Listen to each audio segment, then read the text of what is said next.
Yan po. Okay. Okay, that was very impressive and very eye-catching, no, yung website na ginawa mo. And Nora, thank you for joining us today. So this will be the phase 2 of your application process. In this stage, we'll be focusing on assessing your skills, syempre, and seeing how you apply them in real scenarios. This will help us determine, of course, if your qualifications match what we're looking for this position. So, can you do it? Yes, ma'am, of course. So, let me walk you through it. So, first nga po, we need to search the Black Box AI on Google.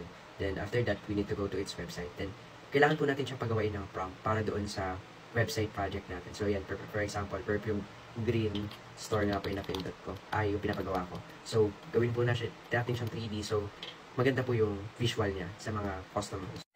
Yes po, very handy talaga. Then, copy lang po natin yung prompt na yan. Yan, kinakopy po natin. Then, paste din po natin sa kanya. No, pupunta po tayo sa app builder niya. And then, paste lang. After ng paste, and then we click the deploy. And we have it. And scroll down ko lang po, ma'am. So, ayan. Ayan na po example ng website na nagagawa niya. No, na kahit sabi mo bago ka sa field na to, you were very resourceful, very efficient, and effective website maker, no?